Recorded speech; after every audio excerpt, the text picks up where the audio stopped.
Restorasi yang kita maksudkan itu adalah memperkuat kembali seluruh pola pikir, kemampuan daripada filosofis yang memang hadir di tengah-tengah kehidupan kebangsaan kita. Kearifan lokal yang ada, adat, istiadat, konstitusi, Undang-Undang Dasar 45 yang utuh itu, saudarakan, kita ingin lakukan kembali penguatan terhadap semua sistem nilai itu, termasuk ideologi dasar negara kita yang Pancasila ini. Kita ingin perkuat itu, itu yang dimaksudkan oleh Nasdem. Restorasi, saudaraku semuanya.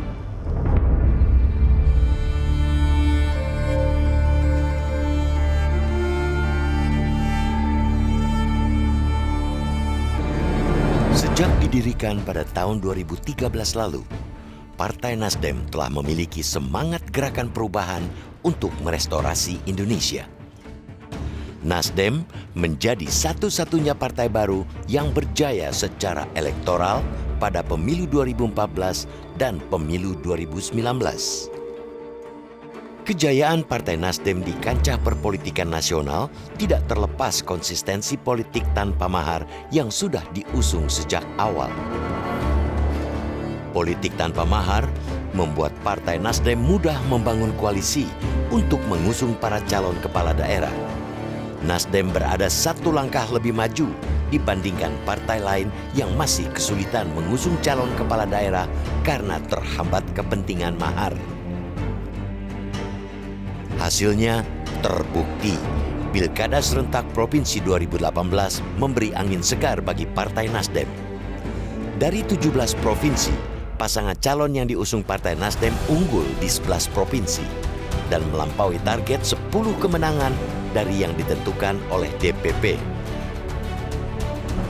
Partai Nasdem juga berhasil memecahkan rekor keterwakilan perempuan yang pernah dicapai partai politik di Indonesia.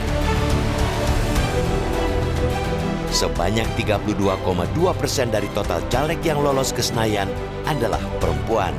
Angka tersebut menjadi rekor tertinggi dalam sejarah perpolitikan di Indonesia. Sikap idealisme politik tanpa mahar dan koalisi tanpa syarat yang ditanamkan membuat Partai Nasdem tidak dipandang sebelah mata. Nasdem menjadi partai politik baru yang justru berkontribusi besar terhadap kemenangan Joko Widodo di pemilihan presiden selama 2 periode berturut-turut. Bahkan Partai Nasdem juga berkomitmen untuk terus mengawal pemerintahan Joko Widodo dan Ma'ruf Amin hingga akhir masa jabatan. Semuanya dilakukan demi restorasi Indonesia, demi melanjutkan jalannya roda pembangunan, dan demi menjaga marwah konstitusi agar selalu tegak lurus dengan Undang-Undang Dasar 1945.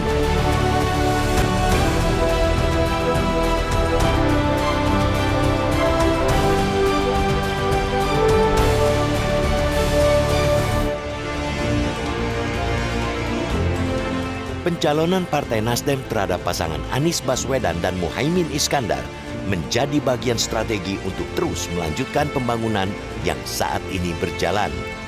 Pasangan Anies Baswedan dan Muhaimin Iskandar memiliki pemikiran dinamis dan moderat untuk membangun Indonesia ke arah yang lebih baik lagi. Inilah yang wajib diperjuangkan dan terus dikawal oleh seluruh kader Partai Nasdem agar pasangan Anies Baswedan dan Muhaimin Iskandar meraih kemenangan dalam pemilu 2024 nanti. Seperti yang pernah dikatakan pendiri bangsa ini, Republik Indonesia merupakan negara untuk semua, bukan negara untuk satu orang, bahkan satu golongan saja. Tidak ada lagi kami atau kalian, yang ada hanyalah kita semua, Indonesia. Pesan inilah yang selalu ditanamkan dan diwariskan Surya Paloh kepada kadernya di seluruh Indonesia. Di usianya yang ke-12 tahun, Partai Nasdem tumbuh dengan semangat kebangsaan dan hadir untuk membuat perubahan. Inilah pesan kebangsaan Surya Paloh dalam rangka ulang tahun Partai Nasdem ke-12 tahun. Assalamualaikum warahmatullahi wabarakatuh. Salam sejahtera bagi kita semuanya. Tanpa terasa perjalanan yang telah kita lalui memposisikan kehadiran Nasdem sebagai institusi partai politik dengan segala pasang surut dan dinamika pergulatan yang telah kita lalui. Hari ini kita berusia tepat 12 tahun. Untuk itulah saya ingin menyapa pada saudara, para kader Nasdem, dimanapun saudara berada, bahwasanya gelora dan semangat perjuangan yang kita miliki di dalam membawa misi besar dan mulia, yaitu gerakan perubahan untuk merestorasi Indonesia, adalah suatu perjuangan yang tidak boleh berhenti disebabkan oleh satu dan lain hal. Apalagi ketika ada upaya yang memaksakan kita untuk meninggalkan komitmen dan misi idealisme kita untuk berubah. Hingga kita tidak lagi berpegang pada jati diri yang kita miliki. Sebagai satu institusi partai politik yang tentunya ingin membangun dan mempertahankan sistem dan values yang tetap harus mendapatkan tempat dan kehormatan dari berbagai dialektika dan romantika perjalanan kehidupan kebangsaan yang kita jalankan. Inilah sebenarnya yang perlu kita pahamin bersama. Nasdem bukan hanya lahir dan memakai label sebagai institusi partai politik yang hanya terjebak pada pragmatisme kekuasaan untuk kekuasaan yang lebih hebat. Tapi di atas semuanya itu, kita tetap harus bisa menjaga ruang idealisme kita sebagai satu values yang berulang kali saya katakan dimanapun saudara berada, bahwasanya profesionalisme yang kita miliki harus tetap terikat pada nilai-nilai moralitas.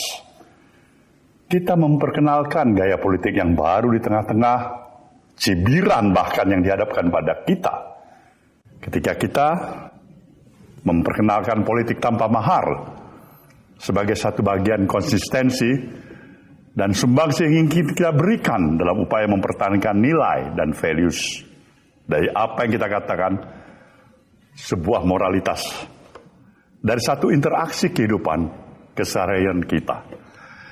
Demikian juga ketika kita ingin menjaga kebebasan ruang berpikir kita, berpikir secara bebas tanpa ada hambatan atas dasar kepentingan apapun, agar kita tidak terjebak pada pragmatisme kekuasaan. Kita mempunyai satu keyakinan bahwasanya pemikiran-pemikiran yang kita lakukan sebagai sebuah gerakan. Nah, inilah yang saya maksudkan dengan sebuah gerakan yang kita beri nama gerakan perubahan. Tidak hanya sekedar menjaga kewarasan berpikir yang kita miliki, tapi juga kemampuan untuk berani melakukan evaluasi diri dengan sistem pola pikir dan sikap netral yang kita miliki.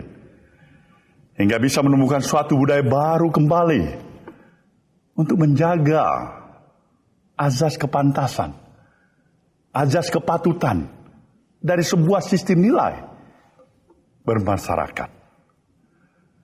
Hari ini, kehidupan perjalanan berbangsa dan bernegara sedang mengalami dinamika. Ya, pasang surut yang menguras energi kita. Energi kita semuanya. Akan tetapi selalu yang harus kita ingat dan dipegang dengan erat adalah komitmen atas proklamasi yang kita miliki sebagai suatu negara.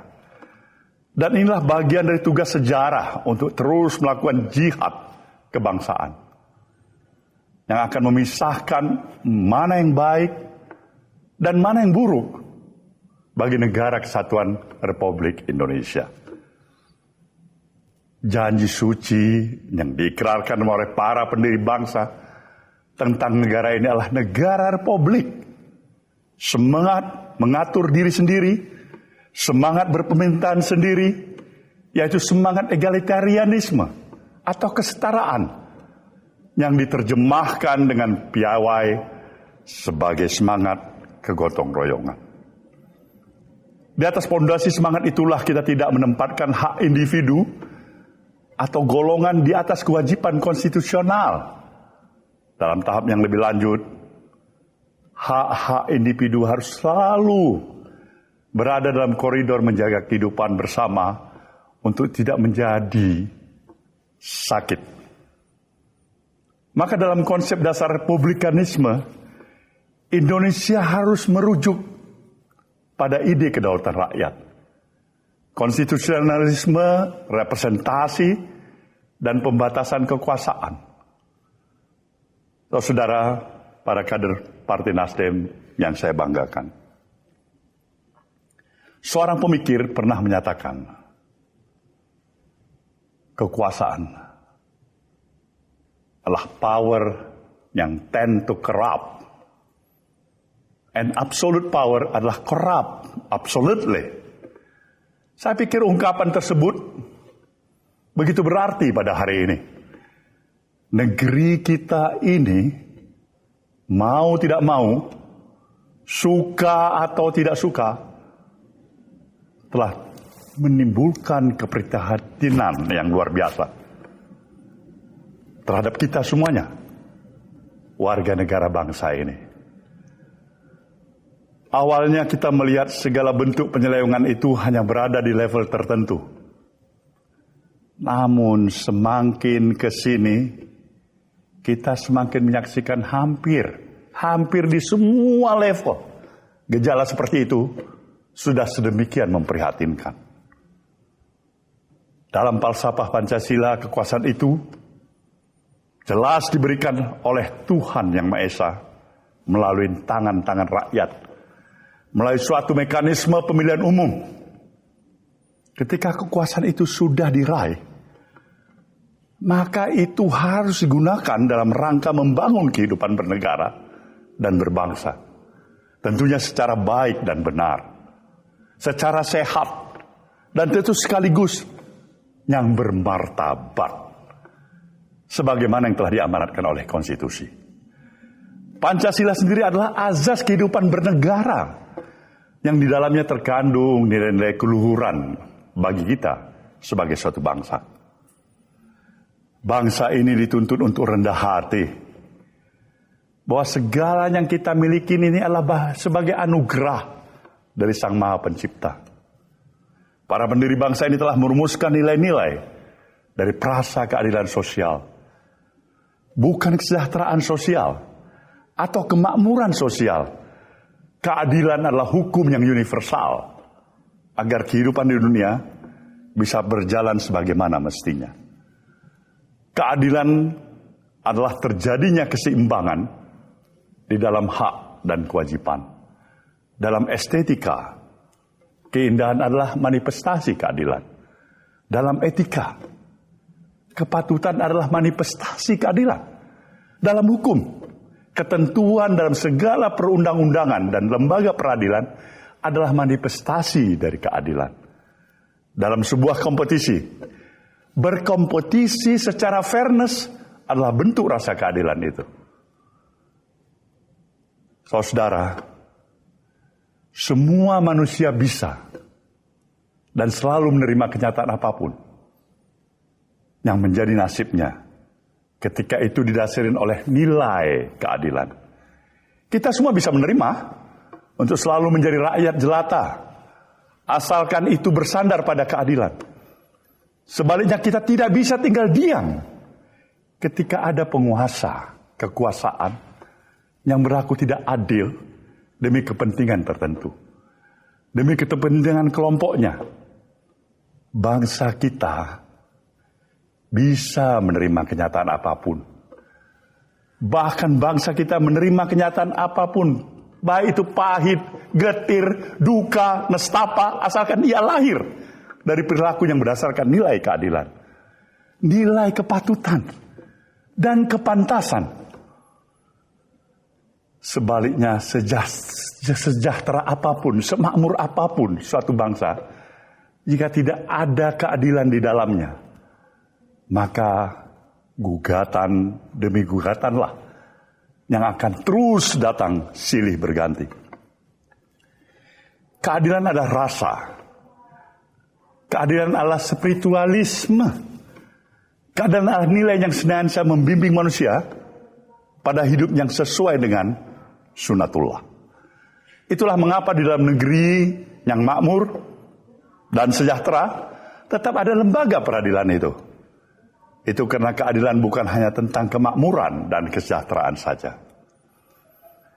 Para kader Nasdem yang saya banggakan, dalam situasi yang krisis akan selalu ada sesuatu yang melahirkan jiwa-jiwa yang rapuh tanpa pijakan yang kuat, sehingga muncul semangat oportunisme, coba-coba mencari untung di tengah-tengah merosotnya pamor dan kepercayaan kepada lembaga-lembaga negara.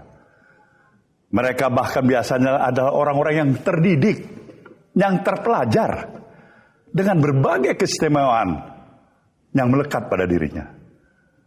Bukannya menyororkan jiwa dan raganya untuk kemaslahatan publik, mereka malah menggadaikan kemaslahatan publik untuk keselamatan jiwa dan raganya seorang. Kepakaran dan saluran yang dimilikinya dalam kehidupan bernegara memberikannya dua pilihan. Pertama, menyelamatkan. Dan yang kedua, memanfaatkan. Sayang 1000 kali sayang. Pilihan pertama adalah jalan sunyi, yang jarang diambil sebagai pilihan pertama dan tentunya yang utama. Yang kedua adalah jalan yang gemerlap, penuh keistimewaan. Disinilah janji-janji kejayaan sebagai pribadi dihelatkan. Maka hari-hari ini kita melihat betapa banyaknya upaya membawa negara dan aparaturnya melayani kepentingan pribadi dan golongan.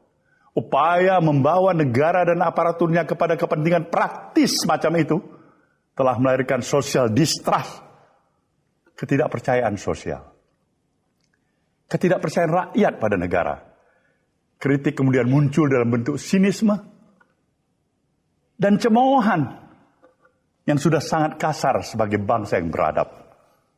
Tentu negara mengalami penurunan derajat kewibawaan pada tingkatan yang paling rendah. Rakyat mengalami kesulitan menempatkan kepercayaannya kepada siapa. Maka hari-hari ini akan mudah sekali kita menemui rakyat yang merasa cukup dapat memerintah dirinya sendiri.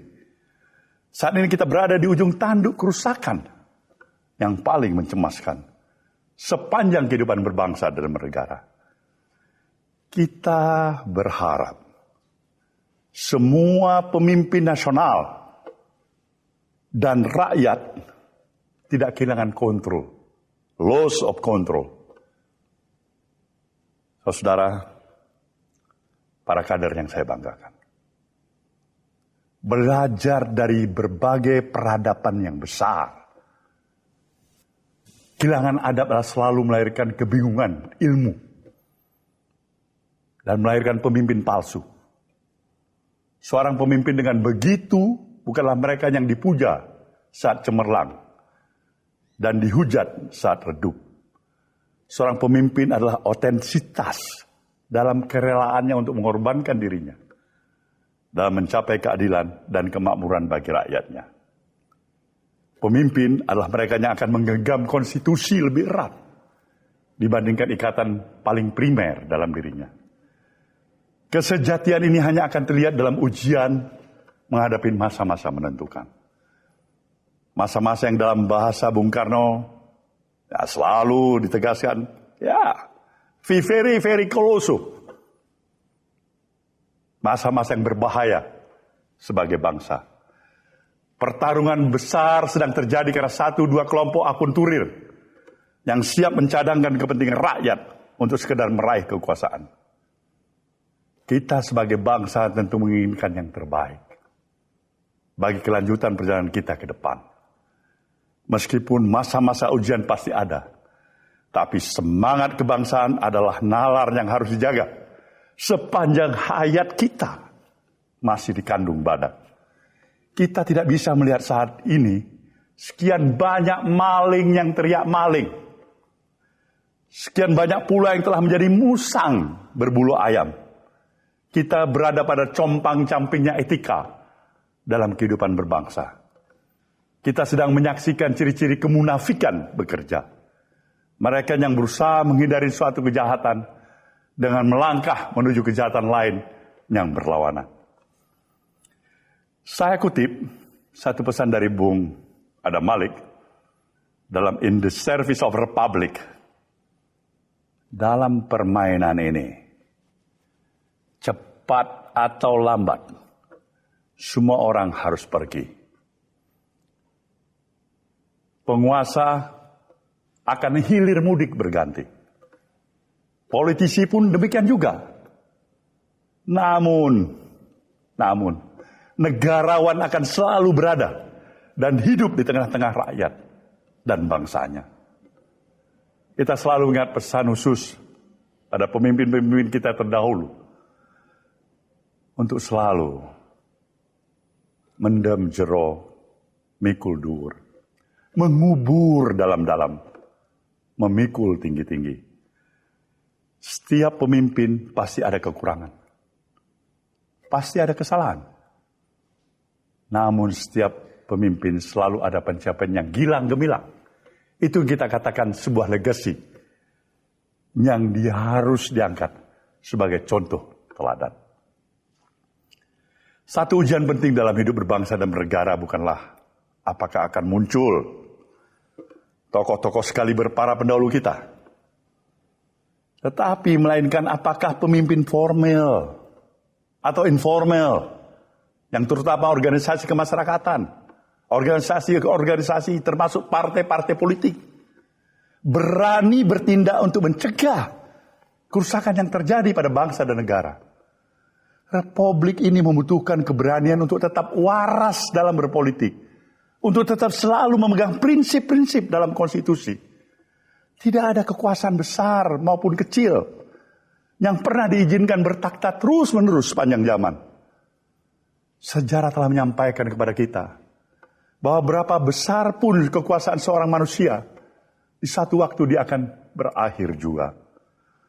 Oleh karena itu, nasihat dan filosofis Jawa menyebutkan eling lan waspodo. Kita dituntut untuk senantiasa waspada, agar tidak mudah tergiur oleh segala godaan. Sesaat ketika kita tengah berkuasa, kontrol diri. Jangan sampai lewatin batas yang merugikan orang lain. Ingatlah pula pepatah tentang apa yang akan ditinggalkan oleh seorang manusia. Bukan gading, bukan belang, melainkan nama baik yang akan ditinggalkan dari seorang manusia. Terlebih ketika dia pernah menjadi penguasa. Saudara, para kader yang saya banggakan, sebagai institusi partai, tentunya Nasdem dalam hal ini akan menjadi bahagian yang terus berikhtiar dalam menjaga nalar republikanisme di negara kesatuan Republik Indonesia. Untuk terus meneguhkan semangat perubahan dalam diri kita sebagai satu institusi partai politik. Tidak hanya sekedar terjebak pada nilai-nilai pragmatisme semata-mata. Kita bukan hanya berbicara, kita menginginkan sebuah tindakan dan kerja-kerja nyata sebagai satu kesatuan gerakan perubahan. Untuk itulah Partai Nasdem sekali lagi ingin berada di tengah-tengah denyut perubahan, semangat dalam mencapai upaya-upaya menuju kesejahteraan dan keadilan bagi rakyat Indonesia. Inilah jalan restorasi Indonesia. Pada hari-hari di mana kita berada dalam atmosfer kontestasi, baik pemilu legislatif dan presiden. Tentu hari-hari ini akan dipenuhi dengan berbagai gesekan kepentingan, baik pribadi maupun kelompok. Gesekan kepentingan ini mungkin menjauhkan kita dalam kepentingan sesaat. Tapi seharusnya semakin mendekatkan kita pada kepentingan tetap terjaganya kehormatan dan lembaga-lembaga negara. Kepentingan kita adalah tetap berlangsungnya kehidupan bernegara sesuai dengan koridor konstitusi sebagai pedoman utama kehidupan kita berbangsa dan bernegara. Dengan segala kesadaran dan sikap yang telah kita tetapkan di satu dan lain hal, kita pasti nantinya mendapati sejumlah perbedaan dengan pihak-pihak lain. Tapi saya merasa itu merupakan hal yang lumrah dan niscaya seperti apa adanya. Sangat manusiawi. Kiranya dalam persaingan tersebut, maka sikap perilaku manusia selalu diwarnai oleh kepentingan dari berbagai kepentingan yang diinginkannya. Dalam situasi yang kita prediksi akan semakin panas, dalam seluruh perbedaan kepentingan yang akan dibutuhkan kejernihan berpikir. Sehingga perbedaan yang terjadi tetap berada dalam konteks kedewasaan sikap. Hati boleh panas, tapi kepala tetap dingin. Akhirnya kita berserah diri kepada Tuhan Yang Maha Kuasa, yang senantiasa melindungi dan memberikan rahmat-Nya kepada kita sebagai suatu bangsa. Saya yakin dan percaya dengan seluruh bangun kesadaran yang kita miliki, dengan hati dan nurani yang masih ada pada kita di bawah kepemimpinan para pemimpin negeri ini, untuk memulai dengan satu keyakinan dan tekad menempatkan kepentingan nasional di atas kepentingan segalanya. Semoga Tuhan memberikan ridho-Nya kepada kita semuanya. Dirgahayu Partai Nasdem, jayalah Indonesia. Wassalamualaikum warahmatullahi wabarakatuh.